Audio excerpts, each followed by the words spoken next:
occur. I truly think that a fire drill needs to be implemented in the sales process on this type of topic. I can truly say in the 17 years of sales experience I have never been trained to follow any type of policy standards or compliance standards. It's more about, we got to go, we got to get revenue, and we don't have time to sit here and talk about that type of stuff. When in reality, if you're looking from a strategic account management standpoint, we're doing more work for ourselves that isn't necessary by not addressing this on the front end. So thank you. I appreciate that answer.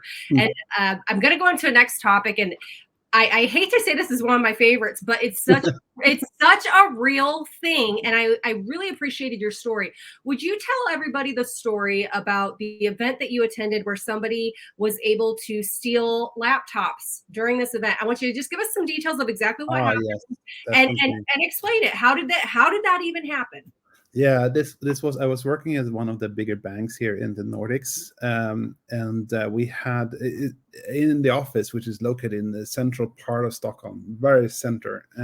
Then we had a customer event where we invited special customers to take part of some presentations, and during that event, someone actually went into the office through, I think, 3 or 4 closed doors, and got into the office and stole, I think, 15 laptops that we could not really get back in any way. And what's so interesting about this is that it was so sophisticated. They looked at the cameras, they saw a man dressed in a suit and tie, and he had a paper with the invitation and so on, and he just went into the office and stole the laptops. He got in through the door when people are going out because they thought that he belonged to the bank in some way. And it was very, very sophisticated. The days when thieves come in dressed like, those days are over. It's been done very, very sophisticated in many, many ways.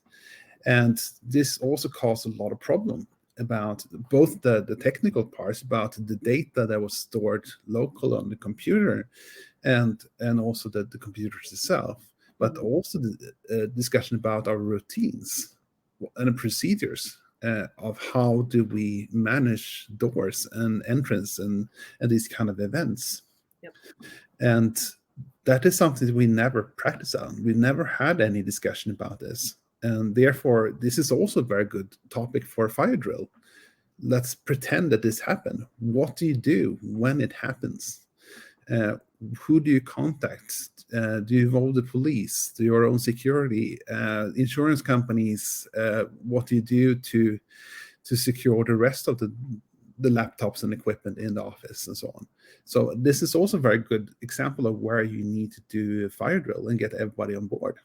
Absolutely. And the reason I think this is such a good example is because regardless of if he was just an attendee that was invited, we don't know if he worked for a competitor. We don't know, we don't know was he an employee? It's even worse if they're an employee, because now they know all of let's say you did have a fire drill in place, they know what you're going to do. You know what I mean? Yeah. So at that point, now it's a physical security aspect of, keeping that room locked or keeping the devices locked up. And I'll give you, I thought of this last night. I can think of something similar, but in a totally different context. There was a Catholic high school in my hometown that a group of 2 young teenage boys broke into the school as part of a senior prank and stole a bunch of laptops and ultimately threw a couple of computers out the windows. Now, this is obviously a very destructive, totally different type of situation, but it still compromised the devices, and that also compromised physical security. Obviously, they were handled in the courts and they served, their punishment for that. But it still is almost the same premise. The data came up missing or it was destroyed. What was the backup plan? The backup plan, they didn't have one. So now their students were taking the hits because they didn't have the computers to do their daily work. So in any aspect like that, I think that companies need to really practice fire drills, especially on this one in particular, because what was the statistic we talked about? It's a little different in Europe, but I believe it's 17% of employees are not on the company's side. They are purposely there to destroy systems and procedures or relationships or any of that because they are that miserable in their job. At any given company, 17%. And leaders and managers need to understand this when it comes to this type of discussion, because you've got people filtering into your systems. So thank you for sharing that. Yeah, definitely. And I think also a takeaway here is that we talk so much about cybersecurity and digital security.